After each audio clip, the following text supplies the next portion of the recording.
നമുക്കിനി നിലമ്പൂരിലേക്ക് പോകാം. അംഗം നടക്കുകയാണ്, ഉപതെരഞ്ഞെടുപ്പ് അംഗം. തെരഞ്ഞെടുപ്പ് ചൂടിൽ നിലമ്പൂർ നാമനിർദ്ദേശ പത്രികകളുടെ സൂക്ഷ്മ പരിശോധന ഇന്ന് നടക്കും. 19 പേരാണ് നാമനിർദ്ദേശ പത്രിക സമർപ്പിച്ചിരിക്കുന്നത്. പ്രധാന നേതാക്കളെ ഉൾപ്പെടെ കളത്തിലിറക്കിയാണ് സ്ഥാനാർത്ഥികളുടെ പ്രചാരണം.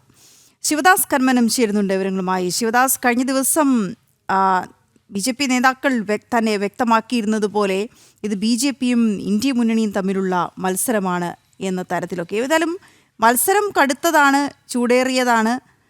അൻവർ അടക്കം പത്രിക സമർപ്പിച്ചിരിക്കുന്ന ഒരു സാഹചര്യത്തിൽ എങ്ങനെയായിരിക്കും തിരഞ്ഞെടുപ്പ് കളം എന്ന കാര്യം സത്യത്തിൽ അവിടുത്തെ വോട്ടർമാർക്ക് പോലും ഒരു വ്യക്തത ഉണ്ടാവില്ല. പക്ഷേ എങ്കിലും പ്രചാരണ പ്രവർത്തനങ്ങൾ എങ്ങനെയാണ് ശിവദാസ്? കാരണം ഈ നിലമ്പൂർ ഉപതെരഞ്ഞെടുപ്പ് എന്ന് പറയുന്നത് കേരളം ഒന്നാകെ നോക്കിയിരിക്കുന്ന ഒരു തിരഞ്ഞെടുപ്പാണ്. അത് ഒട്ടേറെ സന്ദേശങ്ങൾ നൽകുന്ന ഒരു ഫലമായിരിക്കും വരാൻ പോകുന്നത് എന്നുള്ളത് കൊണ്ട് തന്നെ എങ്ങനെയാണ് എല്ലാവരുടെയും പ്രചാരണം?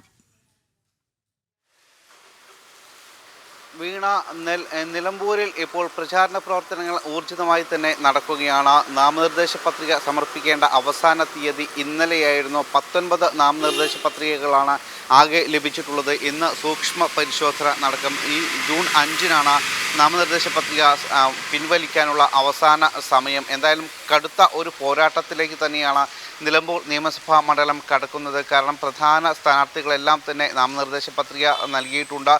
NDAയും അതോടൊപ്പം തന്നെ UDFും LDFും അതിൻ്റെ കൂടെ PV അൻവറും നാമനിർദ്ദേശ പത്രിക സമർപ്പിച്ചതോടെ കടുത്ത ഒരു മത്സരത്തിലേക്കാണ് നിലമ്പൂർ നിയമസഭ കടന്നിരിക്കുന്നത്. കേരളം തന്നെ ഉറ്റുനോക്കുന്ന ഒരു മത്സരമാണ് നിലമ്പൂരിൽ ഇപ്പോൾ നടക്കുന്നത്. പ്രത്യേകിച്ച് അത്തരത്തിലുള്ള കുറേ വിഷയങ്ങൾ നിലമ്പൂരിൽ ഉണ്ടായിരുന്നു. PV അൻവർ ഉയർത്തിക്കൊണ്ടുവന്ന ചില വിവാദ വിഷയങ്ങളും അദ്ദേഹത്തിൻ്റെ കളം മാറലും വാക്കുമാറലും എല്ലാം തന്നെ വലിയ ഒരു ചർച്ച തന്നെയായിരുന്നു കേരളത്തിൽ കഴിഞ്ഞ ദിവസം. അതുകൊണ്ട് തന്നെ PV അൻവറിൻ്റെ സ്ഥാനാർത്ഥിത്വം ഏറെ ചർച്ച ചെയ്യപ്പെട്ടു. അതുകൊണ്ട് നിലമ്പൂരിലെ ഈ ഒരു തിരഞ്ഞെടുപ്പ് ഏറെ ശ്രദ്ധിക്കപ്പെടുന്ന ഒരു തിരഞ്ഞെടുപ്പ് തന്നെയാണ്. പ്രത്യേകിച്ച് കഴിഞ്ഞ കാലങ്ങളിലൊന്നും തന്നെ ഇവിടെ ഉണ്ടായിരുന്ന ജനപ്രതിനിധികൾക്ക് കാര്യമായ വികസന പ്രവർത്തനങ്ങളൊന്നും തന്നെ ചെയ്യാൻ കഴിഞ്ഞിട്ടില്ല. അത് എത്രത്തോളം ഈ തിരഞ്ഞെടുപ്പിനെ ബാധിക്കും എന്ന കാര്യമെല്ലാം തന്നെയാണ് പ്രധാനമായും ഉറ്റുനോക്കുന്നത്. കഴിഞ്ഞ 2 തവണയായി LDFിൻ്റെ സാരഥിയായി PV അൻവറായിരുന്നു ഈ മണ്ഡലത്തെ പ്രതിനിധീകരിച്ചിരുന്നത്. 2016-ൽ PV അൻവർ മത്സരിച്ചു. അന്ന് PV അൻവർ വിജയിച്ചു. അതിനുശേഷം കാര്യമായ ഒരു വികസന പ്രവർത്തനവും ഈ മണ്ഡലത്തിൽ ഉണ്ടായിട്ടില്ല. 2021-ൽ വീണ്ടും PV അൻവർ 2700 വോട്ടുകൾക്ക് അന്ന് UDFിലെ സ്ഥാനാർത്ഥിയായിരുന്ന VV പ്രകാശിനെ പരാജയപ്പെടുത്തി. അങ്ങനെ വീണ്ടും PV അൻവർ വീണ്ടും ഈ മണ്ഡലത്തിനെ പ്രതിനിധാനം ചെയ്ത് MLA ആയെങ്കിലും ഈ നിലവിൽ ഇവിടെ നിലനിൽക്കുന്ന പ്രശ്നങ്ങൾക്കൊന്നും തന്നെ ഒരു പരിഹാരവും കണ്ടെത്തിയിട്ടില്ല. അതായത് അതിന് തൊട്ട് മുൻപുള്ള വർഷങ്ങളിലെല്ലാം തന്നെ UDFിൻ്റെ സാരഥിയായിരുന്നു ഇവിടെ നിയമസഭാ സാമാജികനായി ഉണ്ടായിരുന്നത്. കൃത്യമായ ഒരു വികസന പ്രവർത്തനവും ഇല്ലാതായതോടെയാണ് പിന്നീട് അവർ ഒരു പരീക്ഷണം എന്ന രീതിയിൽ ഇടത് സ്വതന്ത്ര സ്ഥാനാർത്ഥിയെ വിജയിപ്പിച്ചത്. പക്ഷേ അതും പാളുകയായിരുന്നു. ജനങ്ങളെ സംബന്ധിച്ച് അവരുടെ പ്രശ്നങ്ങൾക്ക് ഒരു പരിഹാരവും കണ്ടെത്താൻ ഈ നിയമസഭാ സാമാജികർക്കൊന്നും തന്നെ കഴിഞ്ഞില്ല. അതുകൊണ്ട് തന്നെ ഇപ്പോൾ ഒരു പ്രതീക്ഷ അറ്റ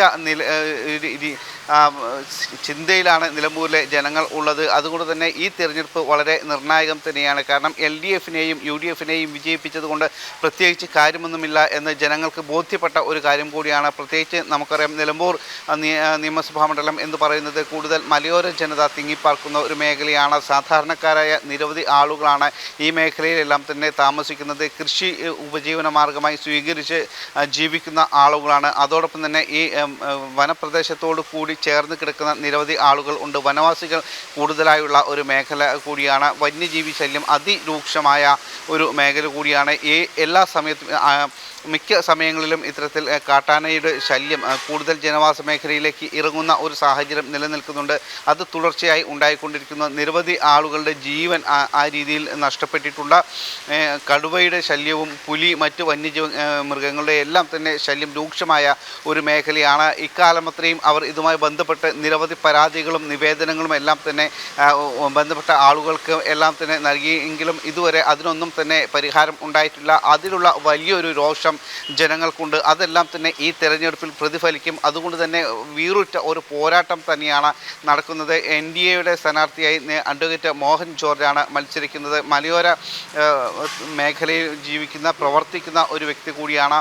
മാർത്തോമ സഭയുടെ വിവിധ ചുമതലകളിൽ ഉണ്ടായിരുന്നു അദ്ദേഹം. അതുകൊണ്ട് തന്നെ അത്തരത്തിലുള്ള ജനങ്ങൾക്ക് പ്രത്യേകിച്ച് കർഷകരുടെ പ്രശ്നങ്ങൾക്ക് കൂടുതൽ പരിഹാരം കണ്ടെത്താൻ NDA സ്ഥാനാർത്ഥിക്ക് സ്ഥാനാർത്ഥിക്ക് കഴിയും എന്നൊരു പ്രതീക്ഷ നിലവിൽ ജനങ്ങൾക്ക് ഉണ്ട്. കാരണം അത്തരത്തിലുള്ള മേഖലയിൽ കൂടുതലായി പ്രവർത്തിച്ച് പരിചയം ഉള്ള ഒരു വ്യക്തി കൂടിയാണ് NDAയുടെ സ്ഥാനാർത്ഥി. കഴിഞ്ഞ 4.5 പതിറ്റാണ്ടായി കുടിയേറ്റക്കാരുടെ പ്രശ്നങ്ങളിലും അതോടൊപ്പം തന്നെ മലയോര മേഖലയിലെ പ്രശ്നങ്ങളിലുമെല്ലാം തന്നെ സജീവമായി ഇടപെട്ടിരുന്ന ഒരു വ്യക്തി NDA സ്ഥാനാർത്ഥി കൂടി ആയി വന്നിട്ടുണ്ട്. എന്തായാലും പ്രചാരണം ഇപ്പോൾ സജീവമായി തന്നെ മുന്നോട്ട് പോയിക്കൊണ്ടിരിക്കുകയാണ്. PV അൻവർ ഉയർത്തിവിട്ട ഈ പ്രശ്നങ്ങൾ തന്നെയാണ് നിലവിൽ ഈ നിലമ്പൂർ നിയമസഭാ മണ്ഡലം കൂടുതൽ ചർച്ച ചെയ്യുന്നത്. LDFിൽ നിന്നും വിട്ടുപോന്ന PV അൻവർ പിന്നീട് UDF പ്രവേശനത്തിന് വേണ്ടി പല വാതിലുകളും മുട്ടിയെങ്കിലും വാതിലുകളൊന്നും തന്നെ തുറന്നില്ല. ഏറ്റവും ഒടുവിൽ VD സതീശനും ഇന്നലെയും അത് വ്യക്തമാക്കിയിട്ടുണ്ട്. PV അൻവറിന് മുന്നിലുള്ള വാതിൽ അടച്ചതാണ് എന്ന് പറയുന്നു. പക്ഷേ മറ്റു പല നേതാക്കളും രഹസ്യമായി പോലും PV അൻവറിനെ പോയി കാണുന്നുണ്ട്. UDFിലെ നേതാക്കൾ തന്നെ, അതായത് രാഹുൽ മാങ്കൂട്ടത്തിൽ അടക്കമുള്ള K സുധാകരൻ അടക്കമുള്ള നേതാക്കൾ PV അൻവറിനെ രഹസ്യമായി പോയി കാണുന്നുണ്ട്. അങ്ങനെ വലിയൊരു ഭിന്നത UDFിനുള്ളിൽ ഉണ്ട്. സമാനമായ ഒരു അവസ്ഥ തന്നെയാണ് LDFിനും ഉള്ളത്. 8 തദ്ദേശ സ്ഥാപനങ്ങളാണ് ഉള്ളത്. നിലമ്പൂർ നഗരസഭയും മറ്റ് 7 പഞ്ചായത്തുകളുമാണ് ഉള്ളത്. അതിൽ 5 പഞ്ചായത്ത് UDF ഭരിക്കുന്നു, 3 പഞ്ചായത്ത് LDF ഭരിക്കുന്നു. 4 ആയിരുന്നു. പക്ഷേ പിന്നീട് അവിശ്വാസ പ്രമേയം കൊണ്ടുവന്ന് ഒരു പഞ്ചായത്ത് LDFിന് നഷ്ടപ്പെടുകയാണ് ഉണ്ടായിരുന്നത്. എന്തായാലും ഇത്തരത്തിലുള്ള ഒരു സാഹചര്യമാണ് നിലമ്പൂരിൽ നിലനിൽക്കുന്നത്. ഇനി വെറും 16 ദിവസങ്ങൾ മാത്രമാണ് പോളിംഗ് ബൂത്തിലേക്ക് പോകാൻ. ജൂൺ 19-നാണ് ജനങ്ങൾ വോട്ട് രേഖപ്പെടുത്തുക. ജൂൺ 23-ന് ഫലം വരും. ഈ വളരെ കുറച്ച് ദിവസങ്ങൾ മാത്രമാണ് ഇനിയുള്ളത്. അതുകൊണ്ട് തന്നെ കടുത്ത ഒരു പ്രചാരണത്തിലാണ് എല്ലാ പ്രധാനപ്പെട്ട മുന്നണികളും സ്ഥാനാർത്ഥികളും എല്ലാം തന്നെ. നാമനിർദ്ദേശ പത്രിക പിൻവലിക്കേണ്ട അവസാന തീയതി ജൂൺ 5-നാണ്. എന്തായാലും കടുത്ത ഒരു പോരാട്ടത്തിലേക്ക് കഴിഞ്ഞ 2 ദിവസമായി മഴ മാറി നിന്ന ഒരു സാഹചര്യമായിരുന്നു. പക്ഷേ ഇന്ന് രാവിലെ മുതൽ മഴ പെയ്യുന്നുണ്ട്. ഇന്ന് കാലാവസ്ഥ എങ്ങനെ ആയിരിക്കും എന്നുള്ളത് കൃത്യമായി പറയാൻ കഴിയില്ല. പ്രചാരണത്തിൽ ബാധിക്കുന്ന തരത്തിലായിരിക്കുമോ എന്നുള്ളത് കൃത്യമായി പറയാൻ കഴിയില്ല. രാവിലെ മുതൽ തന്നെ നിലമ്പൂരിൽ മഴ പെയ്യുന്നുണ്ട്. കഴിഞ്ഞ ദിവസങ്ങളിലെല്ലാം തന്നെ കാലാവസ്ഥ അനുകൂലമായിരുന്നെങ്കിൽ ഇന്ന് നിലവിൽ ഇപ്പോൾ കാലാവസ്ഥ പ്രതികൂലമാണ്. എന്തായാലും നിലമ്പൂരിൽ കടുത്ത ഒരു പോരാട്ടത്തിന് തന്നെയാണ് കളം ഒരുങ്ങിയിരിക്കുന്നത് വീണ. ഓക്കെ, ശരി ശിവദാസ്.